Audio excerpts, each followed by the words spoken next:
Here we go. Three. We're recording. Okay, we're live. Hey, GTown. What's up? Hey guys, we got ourselves a little vlog finally. Thanks for being patient. I know you've been dying for one of these. Every time you go to the bathroom, you think, why don't I have a vlog? But it's back now. Fosby, give me some thoughts on the season so far. We're creeping up on the halfway point here. Well, I'm going to put my first hat on, which is owner of a team, and I'm going to say it's been the most frustrating, brutal season. 2 weeks in a row to be on the fifth place cusp to go 1-1, to Stephon Diggs, 1 catch for 4 yards.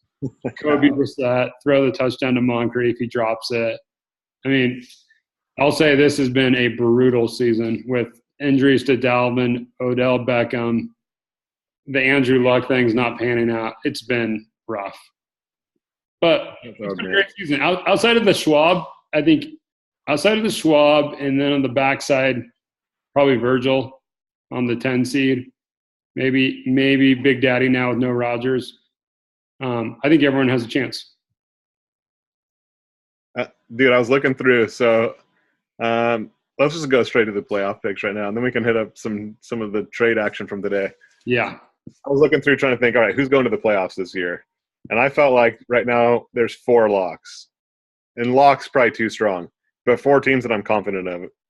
2 Stumps, Pauly, which I love saying that right now, and Coog, actually. I told you, Coog. I told you there's too much talent, and now he's got with Peterson. Whoa. That if Peterson plays like that, then Coog is turned into like a legit threat. So, and that's with the Amari Cooper crap in the bed. Coog's got himself a little bit of – I have it up here. I wanted to look real quick at it. Yeah, Antonio, Ajayi, we'll see. Doug Martin's been a nice little boost for him too. He can put together a starting lineup that's very legit. So, I think Coog's right there. So, that leaves 2 spots. I still think you're going to get one of them. But you, Healer, Big Daddy, Wood, and G are battling for 2. And no offense, Verge, keep battling. But if I'm picking right now, I'm going with you. That last one's hard. I'm going to go Healer. I'm going to stick to my guns, even though I think Healer is better on paper. I said from the beginning of the year he wouldn't make the playoffs. So I'm going to say it's me and Wood. Okay. Wood's still got a lot of depth, and outside of A.J. Green, nothing excites me on that squad. But A.J. does. But it's a lot of really solid. So, yeah, I think the depth is going to help him. It's the year of the injury, so I think that's going to play to his advantage. Actually, Gentry's team is still battling, which is impressive. Yeah, I think Big Daddy. If I'm being honest, I don't have confidence anymore. But G on paper, he got better today, I thought. Yeah, okay, let's unpack. It was a crazy day of trades. Let's just unpack those trades. Who won each trade? Let's start with the Demaryius for Mariota trade, the one you were involved in. You're getting choppy on me, so hopefully you can hear me clear. We're good now. Okay. Yeah, so I knew Big Daddy after Rodgers went down. I'm deep at quarterback, having number 1 and number 2 right now. Kind of silly. So I was hoping Mariota would have a decent game, and he did. Demaryius has been nothing special this year, but I'm light at receiver, so I was making a play there. It was going to be for him or Baldwin and see what Big Daddy thought. And so, yeah, what do you think? I think it makes sense. I think both teams come out ahead. Big Daddy gets a prayer at quarterback. You get good depth. And then Demaryius is a talent. You got to love it. So I think – at least he's getting volume. He's going to get targets and all that. So. All right, let's unpack the next monster trade with Stump the Schwab and G. This one's interesting. It is. This one is another. I actually liked all trades for all teams today. They made sense from both perspectives. So G has got Breeze. So he's probably playing Breeze. He's already had his bye every week the rest of the year. So he leveraged Wentz and then Darkwa, who right now is about an even push, I think, with LeGarrette. So that part of it was a wash to me. He gets Jameis. We'll see about the shoulder, but he's going to be a backup anyway. So it's more like giving up. He downgraded a little bit at backup quarterback. Who cares?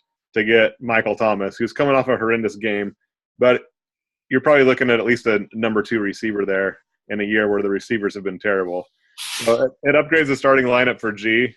The only thing I might have done different is try to leverage Breeze and ride Wentz, because Breeze hasn't been as good as Wentz this year. I could see Breeze busting out, but he's got the name value that might have brought back a more marquee player.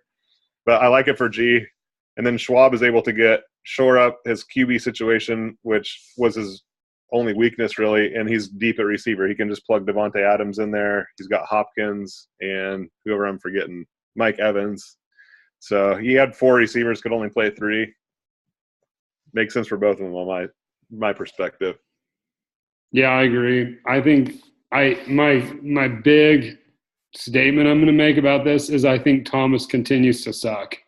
I think he was a one-year wonder in a system where Cooks was taking all the attention. He's a number 2 guy. He can't handle the limelight. And Breeze loves freaking Alvin Kamara, and that's not going to change anytime soon. And their run game is huge this year. Yeah. So I'm not sure Thomas is even going to be startable. You got to start him, but that's a bold statement. So here's what I think about Thomas. I think Thomas is a good receiver. I think you're dead right that he's not a true number 1 in real football. So I think the games where they go up against a mediocre secondary, he'll get his. And when he's got to go up against a true number 1 corner like Slay this last week, then that's going to be where he runs into trouble and has some stinkers. So he's not going to be super consistent, but he'll be startable. That's my opinion. Well, let me put it this way. Thomas and Amari Cooper, talk about ugly. Amari's just been dreadful all year long. Thomas has at least had a few solid games in there. Yeah. All right. Last trade of the day was me and E-Dub. I wouldn't call it a blockbuster, but, he texted me afterwards and he said, "You are sending very fair trades. You must have checked the Kelly Blue Book on this or something like that." So the historian, I guess, statistically felt good about it. I felt good about it. I felt like he got better at tight end. Ingram has value. I love Ingram. I was actually thinking about starting him into my flex the last couple. Yeah. I would have this week over Gabriel if I was you. But yeah, I forgot about that I could put a tight end in there. I would have. I should have. Yeah. Which would have given the Schwab another loss, but oh well. Dang it. When I looked at that trade, my first thought was I like Woods in better. But then doing a little research, I think is another one that makes sense because you've got a lot of these backs that are not high volume guys, so they're not always going to be super consistent. And Lamar Miller gives you that guy who's he's going to get 15 plus touches, which really helps with the consistency on your squad. Because Diggs is one where it's like you might get 400 and something, or you might get 8. So he's not super consistent. So that brings some stability to your starting lineup, and you're coming out of depth. You've got Gronk. So you didn't need the tight end. You'd only be flexing Ingram at most. Where Wood is with the Olsen injury, having a hard time getting consistency at tight end, and he keeps adding depth to a very deep team. And now he can throw Duke in the mix, who's flex worthy too. So liked it a lot for both squads. It made sense, like what Wood did there. But I think I ended up with starting lineup. Yeah, I ended up with 2 guys on my team that I hate, but they'll both start for me. Lamar Miller and Alshon Jeffrey. I can't stand either of those guys. I hate guys that have no big playability, and I feel like both of them just never do. I like the explosive guys. Yeah. The explosive guys have just totally failed me, so I've had to rein it in. So I think we both got better today. All right, dude. What else we got here? Yeah, I think lastly, besides Amari, biggest fantasy disappointments. Amari, for sure, number 1. No doubt.